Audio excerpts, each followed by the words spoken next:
గత బీఆర్ఎస్ సర్కార్ హయాంలో జరిగిన గొర్రెల స్కామ్ లో ఏసీబీ విచారణ కొనసాగుతోంది. ఇందులో భాగంగా మరోసారి ఏసీబీ ఆఫీస్కొచ్చారు స్కామ్ లో మోసపోయిన ఏపీ రైతులు. నిన్న కొందరు రైతుల నుంచి స్టేట్మెంట్ రికార్డ్ చేశారు ఏసీబీ అధికారులు. ఇవాళ ప్రకాశం, పల్నాడు జిల్లాలకు చెందిన మరికొంతమంది రైతులు స్టేట్మెంట్ తీసుకోనున్నారు.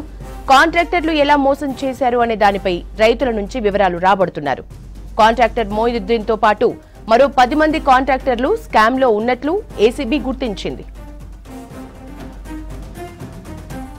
డీటెయిల్స్ సదానందం అందిస్తారు. సదా, గొర్రెల స్కామ్ లో ఏసీబీ విచారణకు సంబంధించిన డీటెయిల్స్ ఏంటి? యశోద, గొర్రెల స్కామ్కు సంబంధించిన కేసులో ఏసీబీ ఇన్వెస్టిగేషన్ స్పీడప్ చేసింది.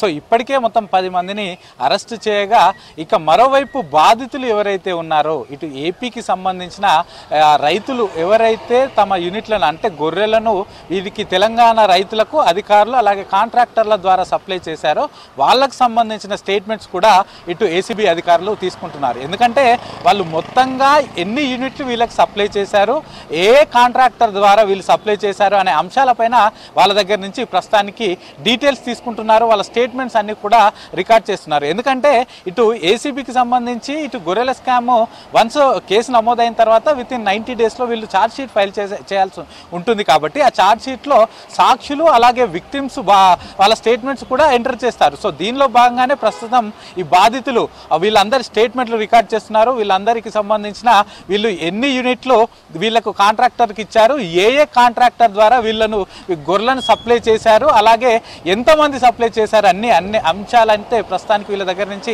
వివరాలు తీసుకుంటున్నారు. దీనిలో భాగంగానే నిన్న ఈరోజు 2 రోజుల పాటు ఇటు పల్నాడు, ప్రకాశం ఈ 2 జిల్లాలకు సంబంధించిన ఏపీకి సంబంధించిన పల్నాడు, ప్రకాశం ఈ 2 జిల్లాలకు సంబంధించిన బాధిత రైతులు ఎవరైతే ఉన్నారో ఎవరెవరైతే ఈ గొర్రెలను వీళ్ళకు కాంట్రాక్టర్లకు సప్లై చేశారో వాళ్ళందరినీ కూడా పిలిచి వాళ్ళ స్టేట్మెంట్స్ తీసుకుంటున్నారు. సో నిన్న కొంతమంది ఆ స్టేట్మెంట్స్ తీసుకుంటున్నారు ఈ బాధిత రైతులవి. ఈ రోజు మధ్యాహ్నం తర్వాత మరికొంతమంది కూడా ఏసీబీ బంజారాహిల్స్లోని ఏసీబీ హెడ్ ఆఫీస్లో వీళ్ళందరి స్టేట్మెంట్స్ తీసుకొని దీని త్రూగా ఇదంతా కూడా విచారణ చేయనున్నారు. సో యాక్చువల్గా ఈ కేసు చూసుకున్నట్లయితే మొదటగా ఈ మొహియుద్దీన్ అనే కాంట్రాక్టరు కొంతమంది రైతులకు 2,10,00,000 రూపాయలు వాళ్ళ దగ్గర నుంచి గొర్రెలు తీసుకొని 2,10,00,000 రూపాయలకు సంబంధించిన డబ్బులు వాళ్ళకి చెల్లించకుండా కొంతమంది అధికారులతో కుమ్మక్కై ఈ మనీ అనేవి ఈ చెక్కులు అనేవి డైరెక్ట్గా వీళ్ళకి ఇవ్వకుండా ప్రైవేట్ అకౌంట్స్లో వేసుకొని ఆ డబ్బుల ద్వారా వేరే దేశాలకు వెళ్ళిపోయాడు అనేది మొదట వచ్చిన ఆరోపణ. సో మొదటగా ది స్కామ్ అంతా కూడా 2,10,00,000 అనుకున్నారు.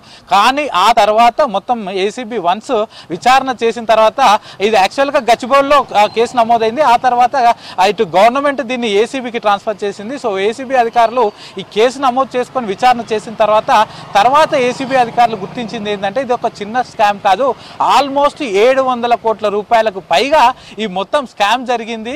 సో వచ్చిన లబ్ధిదారుల కంటే ఈ స్కామే ఎక్కువ ఉందంటూ కూడా ఏసీబీ అధికారులు గుర్తించి ఆ తర్వాత చాలామంది అధికారులను అలాగే ఇటు పశుసంవర్ధక శాఖ ఓఎస్డి కళ్యాణ్ కూడా ఆల్రెడీ ఈ కేసులో అరెస్ట్ చేశారు. అలాగే డైరెక్టర్గా ఉన్నటువంటి రామచందర్ నాయక్ కూడా ఈ కేసులో అరెస్ట్ చేశారు. కొంతమంది ఇప్పటికే పరారీలో ఉన్నారు. అప్పట్లో గతంలో అంటే గొర్రెల స్కామ్ ఎప్పుడైతే ఈ దందా అంతా నడిచిందో ఈ స్కామ్ అంతా నడిచిందో సో అప్పుడు డైరెక్టర్గా ఉన్నటువంటి లక్ష్మారెడ్డి కూడా దీనిలో నిందితుడిగా ఉన్నాడు. కానీ ప్రస్తుతం అతనికైతే అతను విదేశాలకు వెళ్ళాడు. సో అతన్ని రప్పించేందుకు కూడా వచ్చిన తర్వాత అతన్ని విచారణ చేస్తే కూడా ఈ కేసులో మరిన్ని డీటెయిల్స్ తెలుస్తాయంటూ కూడా ఏసీబీ అధికారులు అనుకుంటున్నారు. సో అతనితో పాటు ఇంకొంతమందిని అరెస్ట్ చేయాల్సిన అవసరం ఉందంటూ కూడా ఇటు ఏసీబీ అధికారులు భావిస్తున్నారు. ఇక దీనిలో భాగంగానే ఛార్జ్ షీట్లు ఫైల్ చేయడంలో భాగంగా ఇందులో ఇప్పటికే ఎవరైతే బాధిత రైతులు ఉన్నారో వాళ్ళ స్టేట్మెంట్స్ కూడా రికార్డ్ చేసి ఛార్జ్ షీట్లో ఫైల్ చేస్తే అది కూడా అథెంటిక్గా ఉంటుంది. వన్స్ ఛార్జ్ షీట్ ఫైల్ చేశాక ట్రయల్స్ ఉంటాయి కాబట్టి సో బాధితుల స్టేట్మెంట్ కూడా దానిలో ఎంటర్ చేస్తే అథెంటిక్ ఉంటుంది ఈ కేసు అనేది కూడా